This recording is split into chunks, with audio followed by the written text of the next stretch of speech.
Hello and welcome to VOP Business. I'm Esther Mwachuku.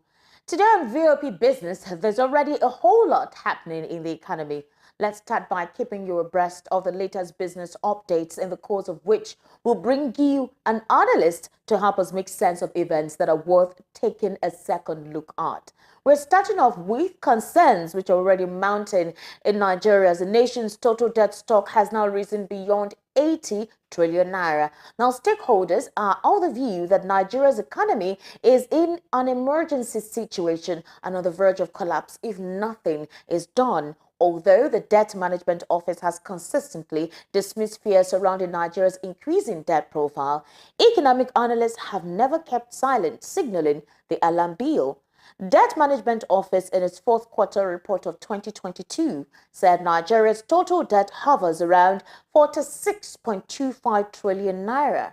Specifically, the total domestic debt stock was 27.55 trillion naira, while external debt stock was 18.70 trillion naira, which is about 41.69 billion US dollars as of December 2022. Meanwhile, with the recent borrowing spree by the federal government and the National Assembly's approval of the Central Bank of Nigeria's Ways and Means advance to the federal government, the nation's external and internal wealth could have surpassed 80 trillion naira. Now, at the inauguration of President Muhammadu Buhari's administration in 2015, the country's debt stock had continued to soar, rising from 12.6 trillion naira to over 80 trillion naira as the government prepares for exit on May 29. It is evident that in the 8 years of President Muhammadu Buhari's administration, borrowing to fund yearly budget deficits became routine. Here, the projected budget deficits from 2015 to 2013 are estimated to be over 47.73 trillion naira, which is according to analysis from the Debt Management Office. Now, on Monday, the Director General of the Debt Management Office, Patience Uniha, said that the agency is yet to release the March 31, 2023 debt figures. Now, the Bureau of Public Enterprise has officially presented a discharge certificate to Transcorp Power PLC, delisted it from routine evaluation and monitoring exercises. This means Transcorp Power PLC has nullified all the deliverables satisfying the requirements of post-acquisition plan compliance. Presenting the certificate to Tony Elumelu, the chair of Transnational Corporation PLC, Vice President Yemi Oshibajo commended the BPE for monitoring the power company and ensuring compliance with all deliverables under the post-acquisition plan. Now, speaking at the event in Abuja on Monday, the Vice President explained that the routine evaluation and monitoring of the BPE is an essential feature of the post-acquisition plan, as it includes covenants and deliverables which the enterprise is expected to live up to. However, he acknowledged that many public institutions, such as the BPE, rarely get the opportunity to conduct energy-related matters successfully. Also, the Vice President said the country needs power and the right approach is a privatization of the power sector to enable serious-minded private sector players to invest in the provision of the public power and ensure that they are efficient while they make a profit at the same time. Now, Nigeria, with an estimated population of about 200 million people, have been grappling with inadequate power supply for decades, hindering economic growth and development. The country's power infrastructure is inadequate, resulting in frequent power outages. To address the issue, Nigeria's power sector was privatized in 2013 with the aim of improving efficiency and attracting more private sector investment. But the privatization process was plagued with challenges such as inadequate funding, poor infrastructure, and policy inconsistencies. Transcorp Power PLC, led by Mr. Elumelu, is one of the power companies that emerged from the privatization process, having complied with all of the deliverables outlined in the post-acquisition plan. On Monday, Mr. Oshibajo urged other private power companies to follow in the footsteps of Transcorp Power PLC and continue to invest in the power sector to meet the country's power needs. On his part, Mr. Elumelu expressed gratitude to the Vice President and the federal government for their trust and confidence in the company. Mr. Olumili also highlighted Transcorp Power PLC's strong focus on indigenization, safety and sustainability, as well as its contributions to the community through functional hospitals, schools and job creation. He emphasized the company's commitment to high safety standards and sustainability in its operations. The Nigerian Communications Commission says an estimated amount of 700 billion naira is needed to bridge the gap in access to telecommunications services. Now, Umar Dambata, Executive Vice Chairman of the NCC, spoke on Monday when he appeared before the House of Representatives Committee probing the Commission over the alleged failure to provide mobile telecommunications networks in rural and unserved areas. Now, according to Dambata, as of 2013, there were 207 clusters of access gaps with 37 million people. However, he said progress has been made in reducing the clusters in the rural, unserved and underserved areas of the country. He explained that the number of Nigerians in the clusters was reduced from 37 million to 31 million in 2019. Dambata said the amount is required to completely bridge the gaps within the clusters. He added that a state of emergency should be declared to facilitate the bridging of all of these clusters of access gaps in the country.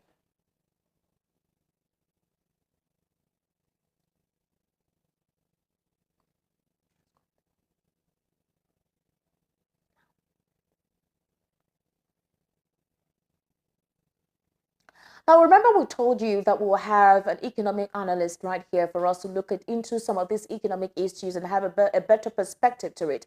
Now, we have an economic analyst who will be joining us virtually in person of Fred Nzako. He's an economic analyst and, of course, you know, a public affairs enthusiast and commentator. Fred Nzako, good afternoon and welcome to VOP Business.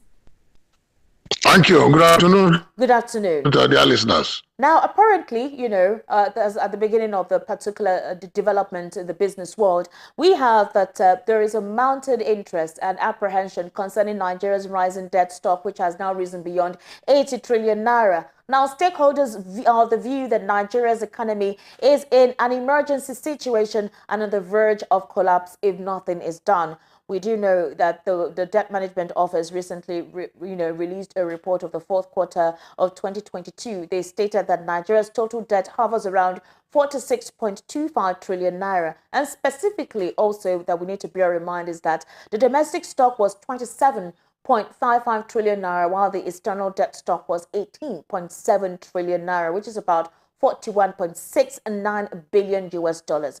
Also, we have the recent borrowing spree by the federal government and the National Assembly's approval of the Central Bank of Nigeria's Ways and Means advance to the federal government. And of course, the nation's external and internal wealth could have surpassed 80 trillion naira. Now, let's look at what the projection is going to be for the economy while we approach the third quarter, or rather the second quarter of 2023. Already, we're beginning to see some fluctuations in the international market with our forex, our investment, and of course, we also see how our foreign exchange has mutilated some of the opportunities and business opportunities and transactions that we've been having, you know. Now, I need your point of view on what this could actually mean for the second quarter, possibly the third quarter of 2023, and how the incoming administration would need to cope with this recent development. Well, good afternoon once again, and I want to tell you that it is very, very worrisome the level of debt accumulated by Nigeria, especially under the current government since 2015. Muhammad Buhari came to office meeting a debt of 4.6 trillion. And in 8 years, he moved it to over 80 trillion naira. That is over close to 76 trillion. It gives you an average of 9.5 trillion naira every year during the past 8 years of his government. Debt accumulation. And when you now juxtapose that with the level of economic viability and activity of Nigeria, nobody will begin to tell us that the debt is not a worrisome one. It's very easy for government officials to tell you that when you balance our debt against our GDP, that we are still doing well.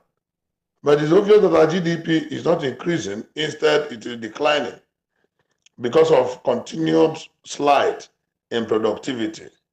So if our debt profile is increasing while our gross domestic product is reducing, invariably affecting our gross national product, and our growth rate stagnating at below 3%, with very high level of inflation, that tells you that our economy is in very dire strait.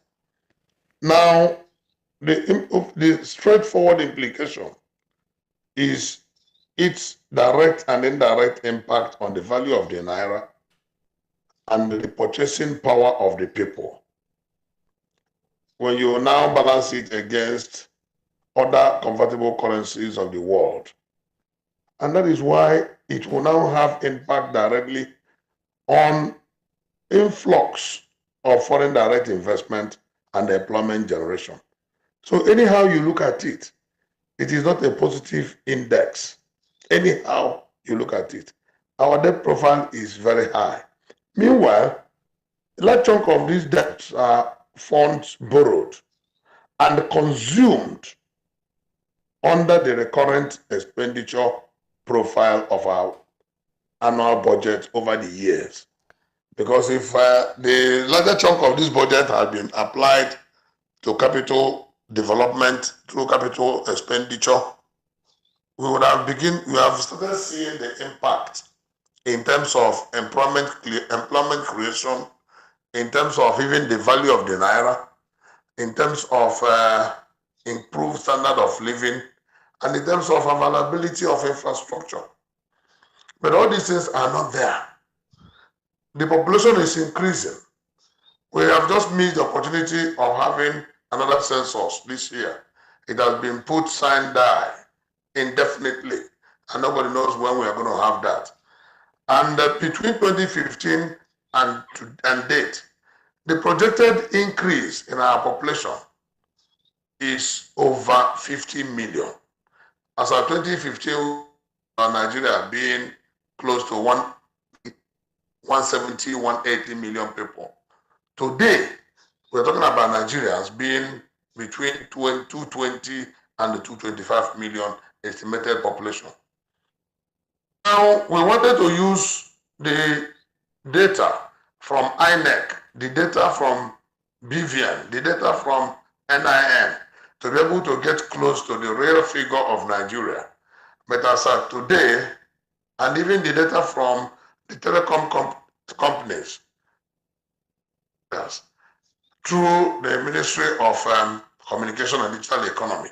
But unfortunately, even as of today, we have not been able to harmonize all these scattered sources of data generation in Nigeria, so as to be able to have a very firm hold on the number of people that can be called Nigerians and those that can be called foreigners who come in through others on a daily basis. Now, okay, all right. So, I want to interject here. So, for example, you were trying to explain what recurrent expenditure was, and I need you to just explain a little bit of it, just maybe a minute. What does recurrent expenditure mean, and how does it actually help with the running of, with the running of governance or the economy? Actually, I need you to explain that a little bit further, so we are able to be carried along.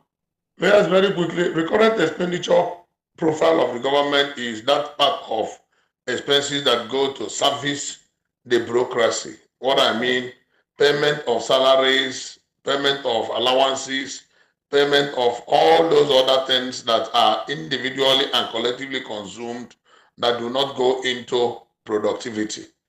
It is for consumption and not for production. So does it mean that this administration has been borrowing for the past almost 7.5 years or 8 years right now just to service our recurrent expenditure? Because if we talk about salaries, we still have some public institutions who complain that salaries have not been paid. All right. If we also talk about services, maybe possibly some parastatals and agencies of government that has the benefit to duly or monthly see the monthly allowances, monthly benefits allocated to them. So if that is the case, then what should be the remedial efforts to correct that?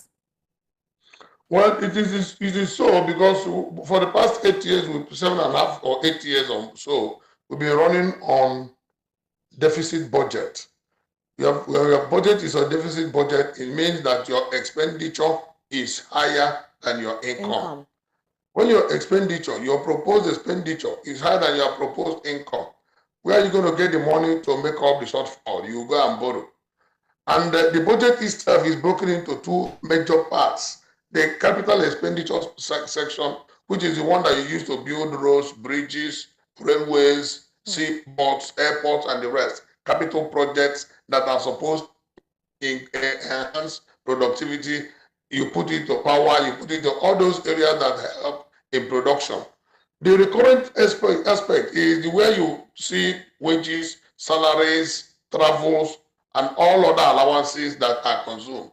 Unfortunately, in our budgeting system, the recurrent, which is the consumption part, is between 60 and 70% of the budget every year. So the capital, which is the one that goes into productivity, is between 30 and at most 35%. I doubt if anyone has even hit 40%. It was only in times past under Okunji well that we tried to get to 40%. So that is a very low indices. When the budget is now a deficit budget, you now borrow. And the large chunk of that borrowing goes into that recurrent expenses. That has been our problem and our undoing.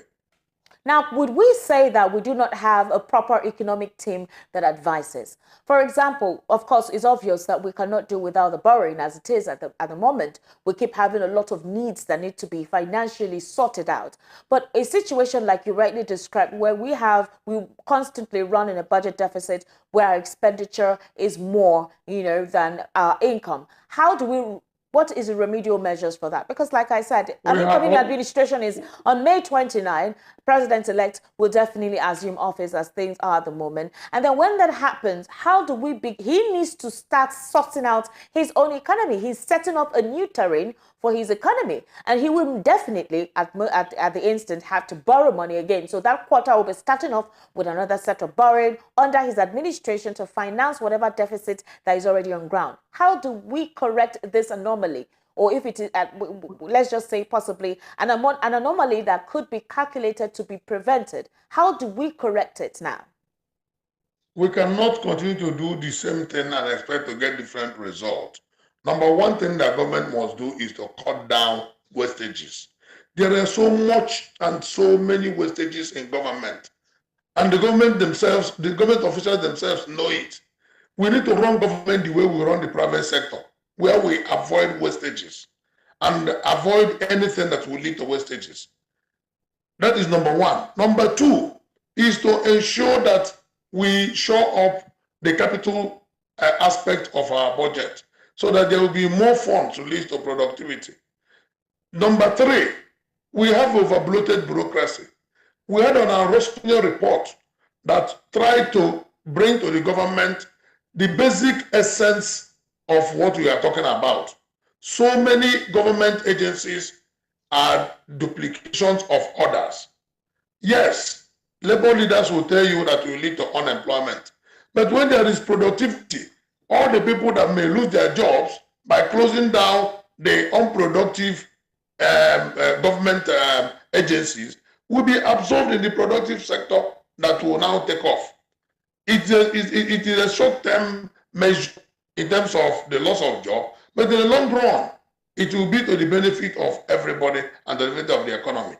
If we don't do all this, and the greatest of it all, which I will say is number 4, is cut down leakages. There are so many leakages from our sources of revenue earning. Our major revenue earner is oil. A large chunk of our oil resources get stolen and get leaked. So by the time government is able to do all that, government needs a will, the political will and the strength of character to get all these things done. Otherwise, we'll continue to go round and round in a circle. And today we have a challenge because we have almost dried up all sources of borrowing. Almost. dried up all sorts of borrowing. The ways and means source being sorted to by the government, which is the central bank, is only merely introducing larger chunk of naira into the system, and that indirectly affects the value of the naira and makes the liquidity of the naira to be very so much liquid naira in the system. Now we are talking about cashless policy, and on the other side, government asking the central bank to continue to inject more funds to them to be able to meet up their short-term and medium-term obligations. This is more or less like throwing away with the right hand and pulling back with the left hand. It will not help the economy. These are strong measures that government must put in place. And by the time the government has given comfort to foreign investors by way of ensuring that the business environment is investor friendly, there are so many unnecessary multiple taxation. There are so many unnecessary actions of government officials that do not encourage investment and investors to come in. Because we really need foreign direct investment, the real investors that will come in and invest their funds, and not those that will come to collude with government officials to steal, and they call themselves foreign investors. They are international thieves and not foreign investors. A foreign investor comes with his money, invests in the economy, and makes profit out of the economy. Nigeria has the blessing of huge resources, both material and human, and it is an attractive investment hub. But we need to make the investment environment friendly for them to come in. And not a situation where even through when you want to do any little thing in the ministries, you will go through a lot of hurdles. No other body outside Nigeria will tolerate such hurdles that the system is placing ahead of foreign investors. All right, and that thank is why you, you see them, they come in and they run out, and our economy is going down on a daily basis. Thank you so much, Barrister Fred Nzako, for your input. I really do appreciate it. All right, we do appreciate it right here on VOP TV. Many thanks. All right, you're currently listening to a legal practitioner who is also an economic analyst, Barrister Fred Nzako, looking at the situation whereby we are running into a debt stock of 80 trillion naira under his current administration. And there you heard his breakdown or his purview on what that pretends for the economic future in the next quarter for Nigeria in the next couple of years. Now, moving on to other stories on the business scene, the Imo State government says it has been ranked as the first in terms of digital innovation and entrepreneurship development in Nigeria. On Monday, Sandra Okpara, the public relations officer at the Imo State Ministry and the Digital Economy and E-Government, said the state was ranked in the new State of Entrepreneurship Index report for Nigeria by the Fate Institute. The Entrepreneurship Index is a yearly measure of entrepreneurship development across states in Nigeria. Mrs. Sandra Okpara disclosed that Imo swept the points in the 5 parameters considered in the study that produced a report. The parameters include business performance, skills acquisition, innovation and digital technology adoption, perception of the future opportunities, and enabling business environment. Each parameter carries 20 points. Also, according to the report, Imo scored 17, 16, 18, 22, and 8 respectively, recording an aggregate index score of 82. With 82 aggregate points, Imo got the first runner-up, Bauchi by 10 points, while Bauchi scored 72 points, Delta scored 70. Also in the report, Kaduna, Lagos, Rivers, Oyo, Ogun, and Kano were ranked 8th, 13th, 15th, 16th, 17th, and 21 respectively, while FCT and Taraba took the 36th and 37th positions respectively. Commenting on the report, Chimezie Amadi, Imo's Commissioner for Digital Economy and E-Government, said there was no doubt that the Digital Entrepreneurship Initiative for the Youth was yielding positive results. According to Amadi, the Statute Entrepreneurship Initiative Skill Up Imo aims to train 300,000 youth in the state. He said the implementation has been upbeat with 5,000 trained in various digital skills, while the ministry targets 15,000 in the second cohort.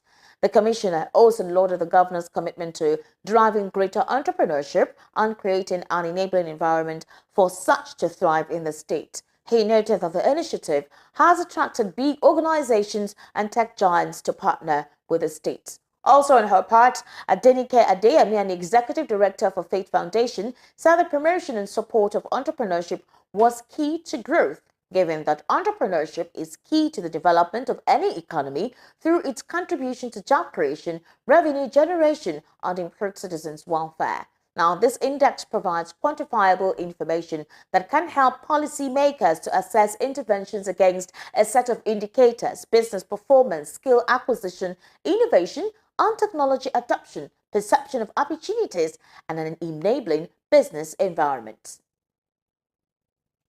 Now, residents and marketers in Ilorin, Lagos, and other states are shocked by a sudden increase in the price of tomato. Last week, the smallest bowl of tomato was sold for around 300 naira, but now it's 1,000 naira. A big basket that used to be sold for around 20,000 naira has shot to between 57,000 naira and 58,000 naira respectively. It was observed that a small basket ball of tomatoes was sold for 17,000 naira as against 4,000 naira before the Eid al-Fitr and around 10,000 naira during and after the Eid. While in March, Nigeria's crude oil output dropped by 38,102 per day, translating it to a cumulative loss of about 1,181,162 barrels in the month under review, and signaled the first plunge in oil production since the last 7 months. Now, on Monday, the industry data obtained showed that Nigeria's oil production had been on the rise since September 2022, following concerted efforts by the federal government and stakeholders to curb oil thefts in the sector. The rise in oil output was, however, not sustained in March, as latest figures from the Nigeria Upstream Petroleum Regulatory Commission indicated that while the country pumped 1,306,304 barrels of crude daily in February, the volume dropped to 1,268,202 barrels per day in March. This indicated a decrease of 38,102 barrels daily, which implies that Nigeria lost a total of about 1,181,162 barrels of crude in March. In monetary terms, data from Country Economy, a global statistical firm, showed that the average cost of Brent at the international benchmark for oil in March 2023 was $78.43 to a barrel. Therefore, by losing 1,181,162 barrels in March, Nigeria failed to earn a total of $92,638,535, which is approximately 42.7 billion naira at the official exchange rate of 461 naira to a dollar during the period under review. Nigeria recorded its lowest oil production volume of 0.937 million barrels per day in September 2022. Now, the federal government and oil sector players blame this on the massive crude thefts in Nigeria's oil-rich Niger Delta. The situation also led to humongous revenue losses for the country. International oil companies operating in Nigeria, as well as indigenous operators in the industry.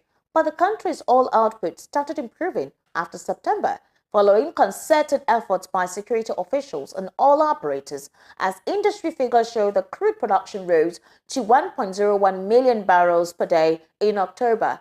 This indicated also an increase of 0.077 million barrels per day when compared to the 0.937 million barrels per day output in September, while in November the country pumped 1.185 million barrels per day crude, representing an increase of 0.17 million barrels per day when matched against what was produced in October.